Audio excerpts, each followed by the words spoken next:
Hi hello வணக்கம், இது உங்கள் சிவி ஜோன். ஸோ எல்லோரும் எப்படி இருக்கீங்க? ஏனைக்கு பார்த்தீங்கன்னா தரமான பிக் பாஸ் 8 ஸ்டார்ட் ஆகிடுச்சு. ஸோ அதில் பார்த்தீங்கன்னா முதலாவது கண்டஸ்டண்ட்டாக வந்து நம்ம ஃபேட் பண்ணுற விந்தர் தான் உள்ளே வந்திருந்தார். இவர் யாருன்னு எல்லாருக்குமே தெரியும். பிக் பாஸை வந்துட்டு ஃபர்ஸ்ட்லேருந்து ரிவ்யூ கொடுத்தவர், அதாவது சீசன் 2லேருந்து இப்போ வரைக்கும், அதாவது இந்த சீசன் தவிர்த்து எல்லாத்தையுமே ரிவ்யூ கொடுத்து எல்லோரும் போலன்னு பொழந்தவர். இப்போ அவர் உள்ளே வந்திருக்காரு.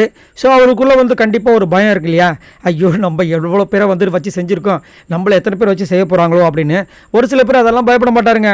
மனுஷன் வந்து பயங்கரமாக வந்துட்டு பட்டைய கலப்புற ஆள் அப்படின்லாம் நினச்சிருப்பீங்க. ஆனால் ஆள் நல்லா பல்காக நல்லா வந்துட்டு ஹல்க் மாதிரி இருக்கார் இல்லையா? ஹல்காக இருக்கிறதுனால அப்படி நினச்சிட்டு இருந்தோம். பட் அவருக்குள்ளே வந்துட்டு பயங்கரமான மரண பீதியை வந்துட்டு இன்றைக்கி காமிச்சிட்டாங்க. அப்படி பயப்படுறாரு அண்ணாத்தை.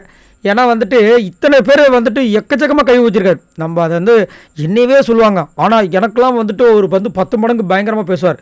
அந்த மாதிரி ஒரு திறமைப்படுத்த ஒரு நபருக்கு வந்து இந்த ஒரு சோதனையாடான்ற மாதிரி வந்துட்டு அவர் உள்ளே வரும்போதே பயந்து, அதே வந்து நம்ம விஜய் சேதுபதி அழகாக சொன்னார், என்னங்க அப்போ எதிர்பார்த்தா உள்ளே வந்திருக்கீங்க போல இருக்கே அப்படின்னு. ஆமாம் சார் நம்ம எவ்வளோ பேர் இது சொல்லிட்டு என்னென்னமோ சொல்லிட்டு இருந்தார். இவர்கிட்ட ஆனால் கொஞ்சம் வழக்கன்னு பேசுகிற மாதிரி இருந்துச்சு. இதை நீங்கள் நோட்டீஸ் பண்ணிங்கன்னு சொல்லுங்கள். ஏன்னா ஷார்ட் அண்ட் ஸ்வீட்டாக வந்து சொல்ல மாட்டார். ஒரு விஷயத்தை கேட்டால் உங்களுக்கு ஆய்க்கு தெரியுமானா தெரியும்னு சொல்ல மாட்டார். தெரியுங்க, அது பற்றினா வந்துட்டு கொரியலுங்க, வந்து நெடிலுங்க அப்படின்ற மாதிரியே வந்து இழுத்துட்டு போகிற மாதிரியே இருக்குது. அதை நீங்கள் நோட் பண்ணிங்கன்னு சொல்லுங்கள். அதுக்கப்புறம் பார்த்தீங்கன்னா இவரை பற்றின ஒரு ஏவி ஒன்று போட்டார். பிக் பாஸ் வந்துட்டு போடுவார்னு சொல்லிட்டு விஜய் சேதுபதி சொன்னாங்க. அந்த ஏவியை போட்டாங்க. இந்த ஏவியில் பார்த்தீங்கன்னா சுற்றி வளைச்சி என்னென்னமோ சொல்கிறார். அதுலேயே தெரியுது அவருக்கு வந்து அவ்வளோ பயம் இருக்குது அப்படின்ற விஷயங்களை வந்து அப்படியே சொல்கிறார். நான் நிறைய பேரை வந்து கலாச்சிருக்கேன், என்னையை கண்டிப்பாக இது பண்ணுவாங்க, நான் அதுக்கெலாம் வந்து பயப்பட மாட்டேன், நான் வந்து அவங்களெல்லாம் பார்க்க மாட்டேன், என்னை வந்துட்டு அரவணைக்குன்னு ஒரு சில பேர் இருப்பாங்க, அவங்கள நான் அரவணைச்சிட்டு போயிடுவேன். அப்போ நீங்கள் எத்தனை பேர் கலாச்சிருப்பீங்க? அப்போ அவங்களாம் அதெல்லாம் அப்படித்தான், இக்கரைக்கு அக்கறை பச்சையாக தான் இருக்கும், அதுக்குன்னு இப்படியா பயந்து நடுங்கிறது அப்படின்ற மாதிரி இருந்துச்சு.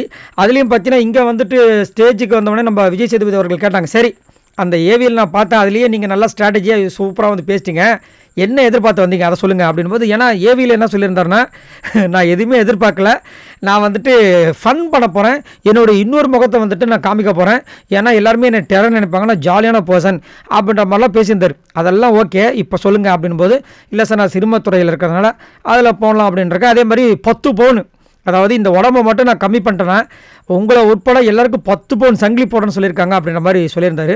ஐயா, அந்த 10 பவுனில் எனக்கு ஒரு 8 பவுன் போட்டிங்கன்னா உங்களை பற்றி நான் சூப்பராக பேசுவேன் ஐயா அப்படின்னா எனக்கே தோணுச்சு. ஆனாலும் அவர் கொடுக்க மாட்டார், சும்மா பேசுவார்.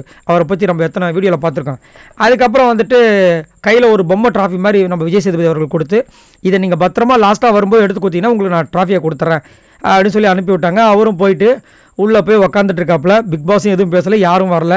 சரி பார்க்கலாம். ஸோ யாரெல்லாம் பார்த்து என்ஜாய் பண்ணிங்க. ஸோ ஃபஸ்ட்டு ஃபேட்மேன் வந்திருக்காரு. இவரை யாருக்கெல்லாம் ரொம்ப பிடிக்கும், இவருக்கு நீங்கள் சப்போர்ட் பண்ணுவீங்களா? மறக்காமல் கமெண்ட்ஸ் பண்ணுங்கள். பாய் நண்பர்களே.